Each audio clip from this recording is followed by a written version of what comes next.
Hi, it's March 18th, 2018, and today would have been my father's 82nd birthday. What happened was, the day after his birthday, he walked off. You see, my father had a form of dementia, not related to Alzheimer's, but still, nevertheless, it was dementia. He walked off and he was never seen again. And his body wasn't recovered until about 6 weeks later. So the purpose of this video is to talk to you about some of the things that we did to help find him. The thing about it was, he was found in a spot that was so remote that there's no way that we would have found him without help of the state police, etc. Now, why the state police didn't get involved in the beginning, it's a mystery to us, but we'll get into that later. So, this is going to be kind of like a list of things that you can do just in case you have a family member lost that has dementia or that doesn't have dementia. It could be related to Alzheimer's or not. But these are some of the things we did. And I'm also going to go to some of the things that we didn't do that we should have done. First of all, the first thing you need to do is obviously call the police. Let them know all the details, the age, get a photograph, give them all the pertinent phone numbers, places that you can call, places that they can call, etc. Now, you got to understand that the police really don't have the vested interest in this situation that you do. So they're only going to do so much. And in the town that I'm from, playing from New Jersey, that's exactly what happened. They made some phone calls, they looked around in the local area, but they pretty much followed the leads that we were giving them. But nevertheless, you want to contact the police because, it could just be that they're someplace kind of close, and the police may be able to find them. You never know. In our case, that's not actually what happened. The second thing you want to do is you want to tell everybody. Contact everybody on social media. Let everybody know what's going on. Put it on Facebook. Put it on Twitter. Put it on all the social network platforms. Get yourself a flyer made up so that they'll have an idea what he looks like, or rather what they look like. That worked for us to a certain extent. See, the thing is, once you do that, you're going to get a lot of false alarms. There are going to be people that say, yeah, I saw him here, I saw him there, and that will not really be the case. But you have to investigate anyway. And when someone says they've seen him, contact the police. Make them do their work, because the truth of the matter is, they got a lot going on. Most of the police departments, especially in a town like Plainfield, where I'm from, there's a lot of crime. At the time, there was a couple of shootings, a couple of murders that had happened. So the police really weren't concerned, like they could have been, about my father's welfare, our father's welfare. So that's something you need to do. Offer a reward. I was ready to put up $500, and I was going to get my siblings to put up the rest, and $1,000 reward for information leading to the location of so-and-so will go a long way. Now, like I said, we got a bunch of phone calls, but they didn't really pan out. And I'll tell you why when I explain to you how and where they found them. But like I said, you're going to get a lot of false alarms. Something else you can do is there's actually an association called the Alzheimer's Association that will notify every chapter in the area where you think he is, that he's missing. That was really a big help. It was a big help, but like I said, let me explain to you how they found my father. My father was actually found up a mountain trail that was pretty close to where he's from, but there's no way that you could have actually found him, because it was really, really remote, rocky. We really wondered how he got up there, and we thought that it could have been foul play or something like that. But when you look at the situation as to what he had on his person, we realized that there's no way that somebody actually took him up there and dumped him or something like that. The reason is because he had like $400 in his pocket. He had a a pretty expensive watch on. He had all his ID on his person. So if somebody had abducted him, they definitely would have taken the money because there's no way to trace the money. So that kind of, let us, it actually relieved us of the thought that maybe somebody hurt him. What did I say?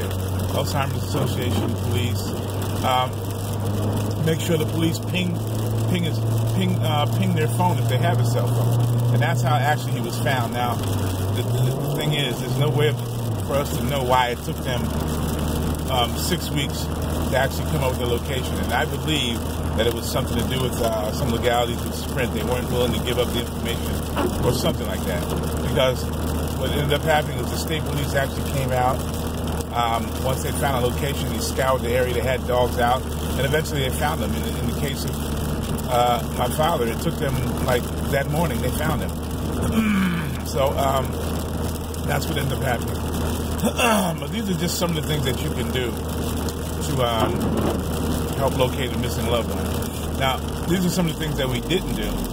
And this is like long before he disappeared. You have to make sure that you know your parent, know their whereabouts, know their friends, know their phone numbers.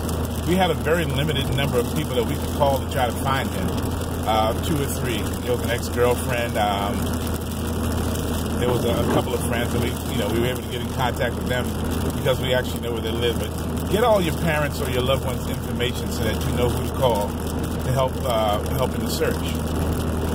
Something else you can do is if you decide that your parent is going to live in a senior care facility or something like that, make sure they had cameras. It's kind of crazy that while we were still looking for our family member, meaning my father, they had just started to decide to put a camera in because their first question was, well, do you guys have cameras? It's like, no, we don't have cameras. So after he disappeared, they decided to put in cameras. And the thing is, I was actually there cleaning his apartment out on the day they were, scoping out, trying to get an estimate of how much it costs to get the camera.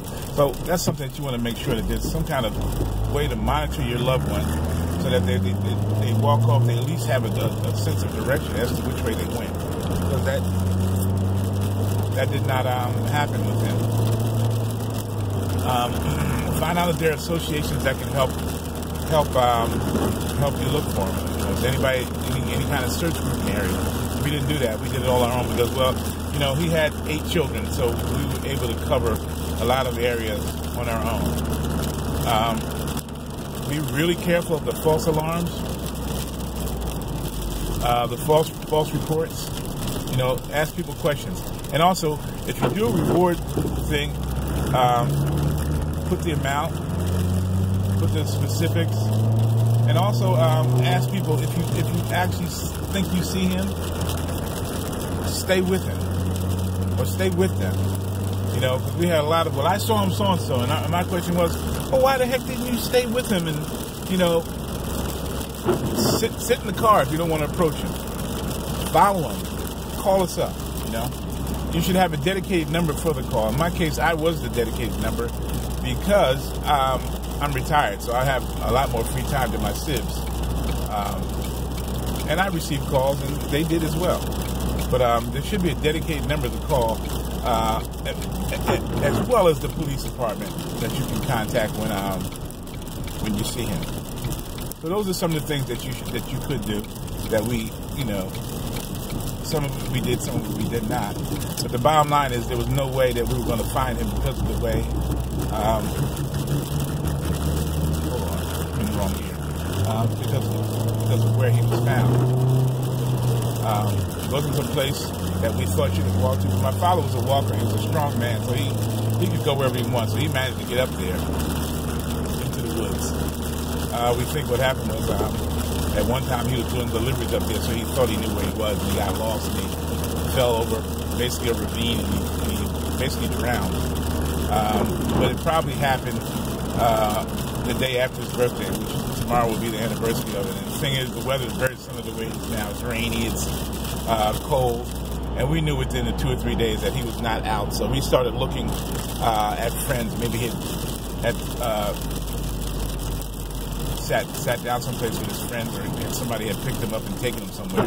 We actually already went all the way down to North Carolina thinking he was with a friend down there. But that turned out to be bogus. And that was basically because of some bad information that we got. So, and we got the police involved down there too. So if you think that your loved one's in a different jurisdiction, be ready to reach out to that police department as well. Have the police coordinate with each other. And these are all things that we did. But it's important that you know where your parent is at all times. You can also consider getting them some kind of notification electronic bracelet, something similar to what they put on inmates, but something small that you can put on their person that they may not know about. Like put it in their coat pocket, or make it find something that's like a bracelet or a necklace and put it on them so if they disappear, you can track them. I guess it's very similar to something you would put on like a pet, an ID chip or something like that. I don't know. But these things do exist, so you have to find them. But see, the thing is, we underestimated my father's ability to walk. He was, a good 2 or 3 miles from the home. And he, like I said, he just walked off, and we think that he just decided he was done because he had been sick. He had 2 different types of cancer. He had some infections. He had a whole bunch of things going on. So he may have known what he was doing, but it looked more like an accident, trip and fall type of situation. So and I know I've been kind of rambling around, and I'm trying to drive, and I'm driving a manual transmission car, and I can't really look into the camera, so But I hope that these things are helpful to you, and like I said, this is a memorial to my father who passed away probably about a year ago tomorrow is what we think. So happy birthday to you, Dad, wherever you are. And to all my sibs, keep your head up. Take care, everybody. Peace.